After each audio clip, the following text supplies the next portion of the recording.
Hello दोस्तों, स्वागत है आपका अपने YouTube channel study for awareness में। दोस्तों, हमने पिछली कक्षा में पढ़ा था वैष्णव धर्म के बारे में। अब इस कक्षा में पढ़ेंगे इस्लाम धर्म के बारे में। पारसी धर्म के बारे में भी कुछ आज ही पढ़ लेंगे। उसके बाद ईसाई धर्म भी आता है दोस्तों, इन सब के बारे में आज ही पढ़ लेंगे। तो दोस्तों, शुरू करते हैं आज का यह वीडियो। इस्लाम धर्म के संस्थापक हजरत मोहम्मद साहब थे। हजरत मोहम्मद साहब का जन्म 570 ईस्वी में मक्का में प्रमुख कुरैश कबीले में हुआ। उनके पिता अब्दुल्ला और माता अमीना थी। उनका लालन पालन उनके चाचा अबू तालिब ने किया था। हजरत मोहम्मद साहब को 610 ईस्वी में मक्का के पास हीरा नामक गुफा में ज्ञान की प्राप्ति हुई। मक्का के पास हीरा नामक गुफा में किस ईस्वी में? तो 610 ईस्वी में, यानी कि उनके जन्म से 40 साल बाद 24 सितंबर 622 ईस्वी को पैगंबर के मक्का से मदीना की यात्रा इस्लाम जगत में मुस्लिम संवत या हिजरी संवत के नाम से जाना जाता है। मोहम्मद की शादी 25 वर्ष की अवस्था में खदीजा नामक विधवा के साथ हुई। मोहम्मद की पुत्री का नाम फतीमा एवं दामाद का नाम अली है। देवदूत जिब्रियल ने पैगंबर मोहम्मद साहब को कुरान अरबी भाषा में संप्रेषित की। कुरान इस्लाम धर्म का पवित्र ग्रंथ है।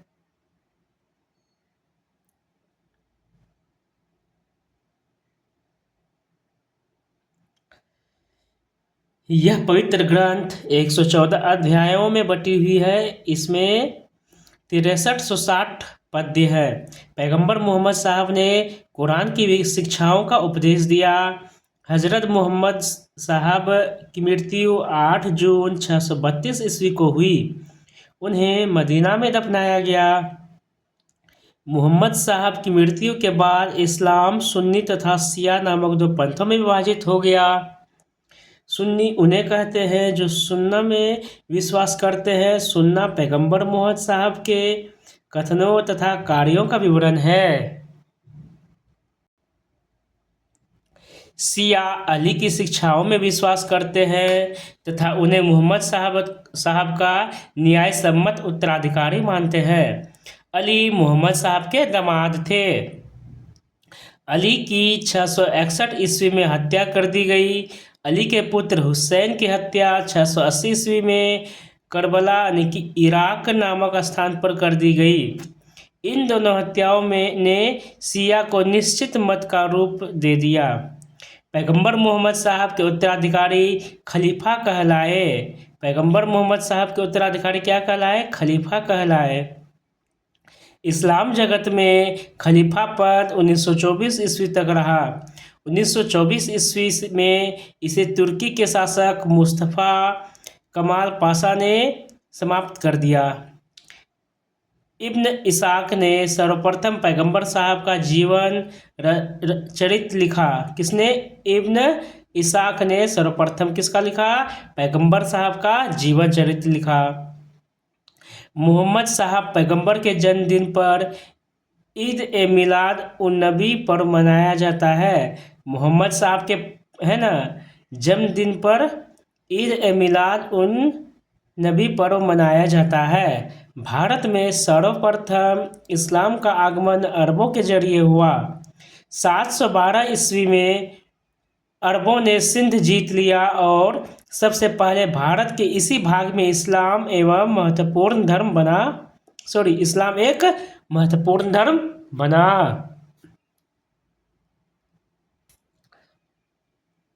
नोट: नमाज के दौरान मुसलमान मक्का की तरफ मुंह करके खड़े होते हैं।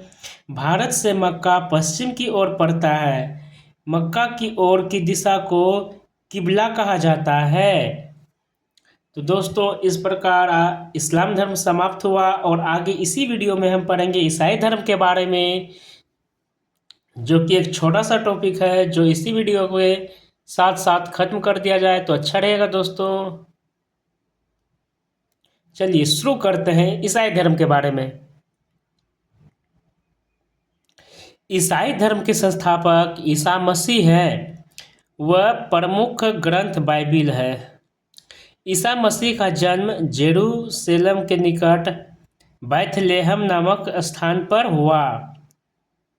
ईसा के जन्म दिवस को क्रिसमस के रूप में मनाया जाता है। ईसा मसीह के माता का नाम मेरी तथा पिता का नाम जोसेफ है। ईसा ने अपने जीवन के प्रथम 30 वर्ष तक बढ़ई के रूप में बैथलेहम के निकट नाजरेथ यानी कि इजराइल में बिताए।